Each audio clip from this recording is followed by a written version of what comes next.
Bienvenue dans cette vidéo où nous allons apprendre à gérer plusieurs compositions sur un plus grand projet. En effet, en début de formation, nous avons vu rapidement comment gérer les compositions, mais dans cette vidéo, nous remettrons en pratique ces notions. Donc, pour commencer, avant de créer une deuxième composition, nous allons régler quelques petits problèmes au niveau de l'aspect général de notre montage. Nous allons corriger ici quelques petites erreurs au niveau des cheveux, et on va également rajouter un petit flou autour du masque de la robe, ici, pour faire en sorte d'avoir un effet un peu moins choquant au niveau de la netteté du masque. Donc on va rajouter un filter mask au niveau du masque rouge ici. Et on va ici mettre dans les alentours de 6. On va voir déjà ce que ça donne à 6. Voilà, c'est amplement suffisant, pas la peine que ce soit trop flou non plus. Là, en plus, comme c'est quelque chose qui est assez brillant, c'est plutôt bien que ce soit flou, puisque l'aspect brillant va enlever la netteté. Et maintenant, on va s'occuper des cheveux.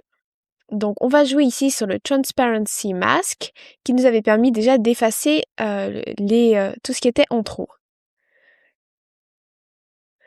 Donc voilà, on va être en noir, et ici, on va effacer. Donc prenez une brosse qui n'est pas trop opaque pour éviter de faire un aspect bizarre et faites quelque chose d'assez irrégulier pour que ça ne choque pas parce que en effet les cheveux sont en plusieurs couches et c'est transparent des cheveux.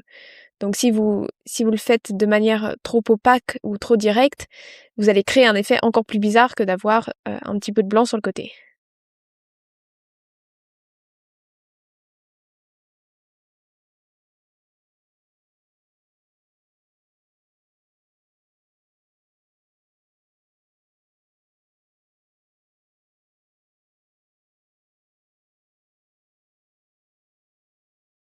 Voilà, si vous avez bien entendu effacé un peu trop, il suffit de prendre du blanc et de repasser. C'est ça aussi tout l'intérêt des Transparency Masks, c'est que vous pouvez vous permettre après de retrouver des parties que vous ne vouliez pas effacer au final.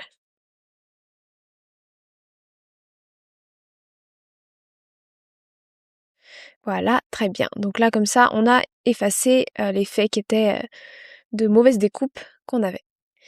Très bien. Donc maintenant qu'on a corrigé ces petits défauts, on va créer une nouvelle composition. Donc, avoir plusieurs compositions, à quoi ça sert déjà? Donc ça sert si vous voulez avoir deux styles différents, si vous voulez changer ou rajouter des filtres, une autre colorimétrie, etc. Et ensuite, vous pourrez rendre plusieurs compositions en même temps. Donc là, on peut tester quelque chose d'autre. Donc sachez que vous pouvez vous-même choisir n'importe quel autre style, mais moi en revanche, je vais donner un aspect un peu plus sombre et un aspect un peu plus vert à l'image. Donc je vais rajouter un fill layer. Dans Fill Layer, je vais ici sélectionner ici et ici sélectionner cette texture. Donc ensuite, je vais faire OK.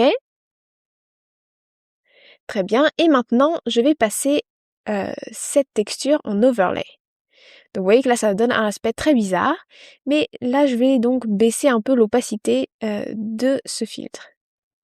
Donc dans les alentours de 25%, ça semble bien. Donc l'intérêt d'avoir sélectionné une texture, c'est que vous voyez ici, ça fait des reflets sur les bras. Donc comme si on était à l'intérieur d'une forêt très épaisse et que du coup, ça faisait des reflets à travers les feuilles. Très bien, et ensuite, je vais rajouter un filter layer et je vais un petit peu assombrir l'image. Comme ça, donc là, je vais quand même un petit peu moins assombrir parce que c'est un peu trop. Voilà. Et donc là, on a une version beaucoup plus sombre de notre montage. Donc maintenant qu'on a ces deux versions, je vais maintenant gérer les compositions. Donc on va dans l'onglet Composition. Donc ça c'est notre ancien montage, c'est notre montage, le montage d'origine. Et on va rajouter ici, en appuyant sur plus, une composition. Donc ensuite on peut renommer cette composition et on peut l'appeler par exemple neutre. Voilà, ou n'importe quel autre nom qui correspond. Ensuite, je peux rajouter ces deux filtres et je rajoute une deuxième composition. Cette composition, je peux la renommer en l'appelant sombre ou n'importe quel autre nom qui peut vous venir à l'esprit. Et du coup, ce qui fait maintenant qu'en fonction de quelle composition on veut sélectionner, on peut sélectionner cette composition ou celle-ci, ou également on peut créer toutes sortes de compositions. Par exemple, on pourrait également rajouter une composition qui est beaucoup plus claire. Donc à ce moment-là, on rajouterait un filter layer, on sélectionnerait Dodge, Highlight, et là on pourrait augmenter les highlights, ce qui fait que l'image est beaucoup plus claire. Donc par exemple, je rajoute une autre composition que je renomme lumineux, et maintenant on peut aller ici et voir toutes les différentes compositions qu'on peut avoir. Donc bien entendu, c'est tant que vous aurez des idées, vous pouvez rajouter autant de compositions que vous voulez. Et ensuite, maintenant dans la vidéo suivante, je vous montrerai comment exporter ces compositions proprement et aussi comment nous allons pouvoir exporter et choisir les exports de notre image. À tout de suite!